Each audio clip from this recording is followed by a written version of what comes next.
Oi, pessoal, tudo bem? Vamos estudar inglês? Let's study English. Vamos começar estudando, então, algumas estruturas básicas, ou basic structures, para que vocês, então, comecem a entender melhor os textos, para que vocês comecem a compreender melhor, tirar destes textos as informações que vocês precisam para responder aquelas questões do vestibular e conseguir aí, então, os seus pontinhos tão necessários para que você passe no vestibular, não é isso? Eu espero aqui conseguir passar para você conhecimento suficiente para que você tenha um bom desempenho no vestibular, tá ok? Estas estruturas básicas que nós vamos ver, elas são frases, orações. Eu selecionei para vocês alguns exemplos. Observem então esses dois primeiros, olha lá. Andrew is an engineer. He works in a big company. Então, Andrew é um engenheiro, ele trabalha numa grande empresa. Andrew é um engenheiro. Eu tenho duas partes aí da oração. Andrew, que é o sujeito, is an engineer, que é o predicado. He works in a big company. Mesma coisa. Eu tenho he, que é o sujeito, o pronome he, que está substituindo Andrew. Works in a big company é o predicado. Vamos ver então mais um exemplo agora. Andrew is an engineer and he works in a big company. Andrew é um engenheiro e ele trabalha numa grande empresa. O que aconteceu? Na verdade, eu peguei as duas orações anteriores e juntei, formei um período só, um período composto. Você tem aí, Andrew is an engineer, é uma frase, juntando-se a outro com and. He works in a big company. E ele trabalha numa grande empresa. Bem, vocês viram que eu preciso de sujeito e preciso de predicado nas orações, não é isso? Quem é o meu sujeito? Vocês observaram que nomes, substantivos, podem ser o sujeito. E nós temos também os pronomes. Vocês viram ali a utilização do pronome he. Se existem mais pronomes, claro, vamos dar uma olhada? Os pronomes em inglês que exercem a função de sujeito, que são então equivalentes em inglês os pronomes do caso reto.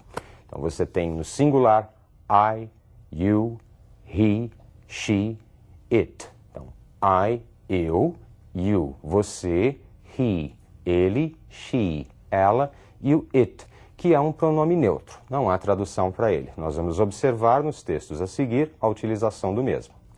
No plural nós temos we, you, they. We, nós, you, vocês, they, eles ou elas.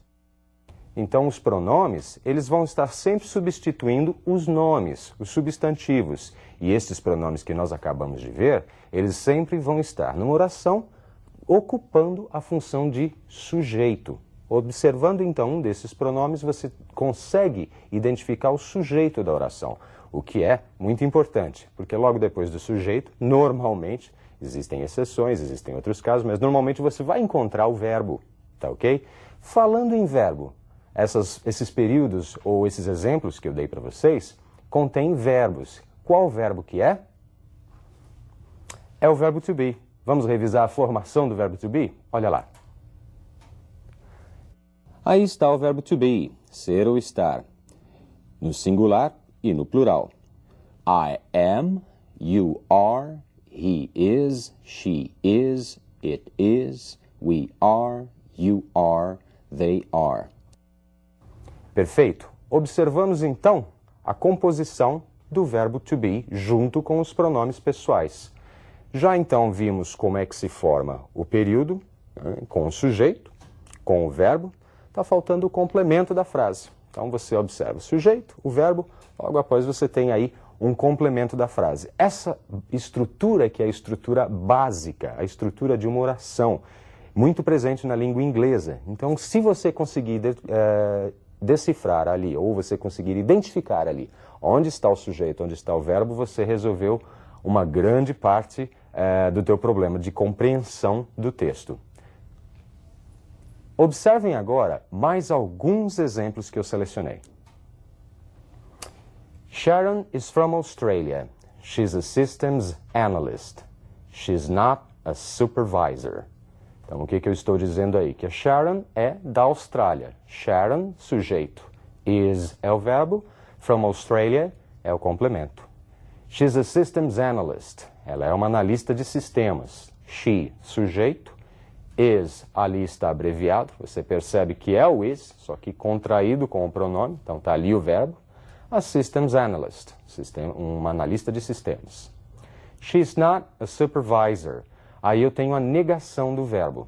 Tá, ok? Is not. Ela não é. Em inglês eu falo ao contrário. Eu digo ela é não. Na hora de compreender, você sabe que aquilo é uma negativa. She's not a supervisor. Observem agora mais este exemplo. Sharon is from Australia. She is a systems analyst, but she is not a supervisor. O que aconteceu ali? Você continuou com o primeiro período ali, independente. Os dois últimos nós juntamos com but, que é uma partícula, uma palavra que quer dizer mais. E eu posso então usar este mas para juntar frases de sentidos opostos. No primeiro exemplo na nossa aula, nós vimos o uso do and, que junta duas frases de sentido igual. São duas frases afirmativas. Eram duas frases afirmativas. Agora nós vimos uma afirmando e uma negando. Estão juntas pelo but. E é assim que nós vamos compondo períodos compostos em inglês. E é assim que um período atrás de outro forma um parágrafo, e é assim que um parágrafo atrás de outro forma um texto. Observem mais este exemplo agora. Tony and his family are my neighbors. His sister is Carol. Their parents are Mandy and Pete. Então, Tony e sua família são meus vizinhos. Sua irmã é Carol e os seus pais são Mandy e Pete. Nós temos aí, então, a utilização, mais uma vez, de nomes, de pronomes. Você observa sujeito, verbo e o complemento das orações. Tá ok? Mas nós tivemos também a utilização de alguns outros pronomes, vocês perceberam? Os pronomes possessivos. Vamos ver como é que funcionam os pronomes possessivos? Vocês têm aí dois tipos de pronomes. À sua esquerda estão os nossos pronomes pessoais e à sua direita os pronomes possessivos. Estes que estão aí, my, your, his, her, its, our, your, their. Cada pronome possessivo tem o seu equivalente ali do ladinho, né, dos pronomes pessoais. Vocês viram então quais são os pronomes? Mais uma listinha de vocabulário aí para vocês. Agora vamos observar alguns exemplos. I am your new teacher and you are my new pupils. Então, eu sou o seu novo professor e vocês são meus novos alunos. Como é que eu sei que aquele segundo you é plural, vocês, e não singular, você? Por causa da última palavra, do pupils, que está no plural também, alunos. Então, é por aí que você descobre, é por aí que você decifra. É importante, então, estar sempre observando a frase inteira, a oração inteira, para que você consiga determinar plural, singular, principalmente para eliminar essa confusão do pronome you. Observe, então, mais um exemplo. He's our new classmate and his name is Alfred. Ele é o nosso novo colega de classe, colega de sala de aula. And his name is Alfred. E o seu nome é Alfred. Então, você tem o and juntando duas orações. He, né, é o sujeito, ele é o nosso novo colega de sala de aula. Né? His name, eu posso traduzir, eu posso entender como seu nome ou o nome dele. Tanto faz, você não tem esse problema em português. Mas em inglês, é sempre his que eu vou ter que colocar aí, porque é ele que é o pronome do he. Nesse exemplo que nós vimos, então, he is our new classmate and his name is Alfred. Você vê o uso da palavra and juntando ali as duas frases, formando então um período inteiro, um período composto, e aquela história. Um período depois de outro forma um parágrafo depois de outro forma um texto. Agora, prestem muita atenção nos pronomes. Então, he substituindo Alfred e o pronome possessivo referente a he é his. Tá, ok? Não se confundam com your, aquela confusão que dá em português. Perfeito? Observem agora uma historinha, tá? Um diálogo que é um primeiro texto completo que vocês vão estar vendo em forma de diálogo. Observe aí. Excuse me, am I late for class? Is the teacher here? No, you're on time. And yes, the teacher is here. Oh, good. I'm Christina. Are you new here? Yes, I am. I'm from Venezuela. What about you? I am from Michigan. Michigan? Then you are not a new student in this English class. You're right. I'm not a new student. I am your new teacher. Vocês observaram? Já deu para entender a historinha? Eu vou traduzir com vocês. Presta atenção de novo. Excuse me, am I late for class? Desculpe-me, estou atrasada para a aula? Is the teacher here? O professor está aqui? Então observem, am I late for class? Houve uma inversão. Ao invés de I am, você inverteu. Am I? Essa é a estrutura da pergunta. Is the teacher here? Ao invés de the teacher is here, você teve is the teacher here. Houve uma inversão, é a pergunta em inglês. Essa é a maneira de você fazer a interrogação. Na fala seguinte, no, you're on time. Não, você está no horário. You're é a contração de you are. And yes, the teacher is here. E sim, o professor está aqui, já na ordem normal da afirmação. The teacher is é o sujeito, o verbo is e o complemento aí da sua frase. Na seguinte, oh good, I'm Christina. Ela contrai, I am vira I'm. Ela se identifica, I am Christina, I'm Christina. Meu nome, eu sou a Christina. Are you new here? Você é novo aqui? Inversão, verbo na frente do sujeito, você tem a pergunta. Você é novo aqui? E na seguinte, yes, I am. Ele dá uma resposta curta. Sim, eu sou novo aqui.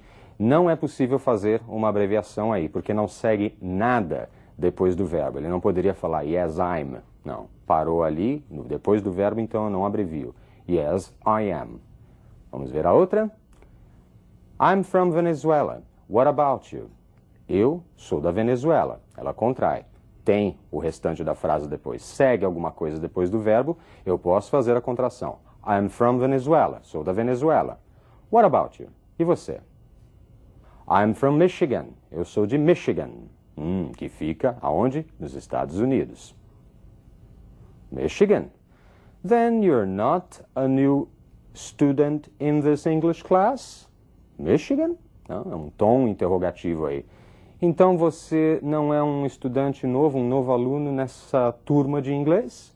Notem que, apesar de ter um ponto de interrogação no final, você não teve a inversão are you, ficou you're not, porque é uma pergunta informal, é uma pergunta só com uma entonação, é um tom de dúvida que ela dá. Then you're not a new student in this class? You're right. I'm not a new student. I'm your new teacher. You're right. Você está certo. Você está certa. Você tem razão. Eu não sou um novo aluno. Eu sou o seu novo professor. Perceberam, então, como é fácil? Não é complicado. É uma questão de você prestar bastante atenção e se concentrar um pouquinho. Bom, vimos hoje, então, a formação das estruturas básicas em inglês, com o sujeito, com o verbo e com o complemento da frase. Vimos isso funcionando nos textos e nos exemplos, afirmando, negando, fazendo perguntas. Na próxima aula, tem mais. Tchau, tchau.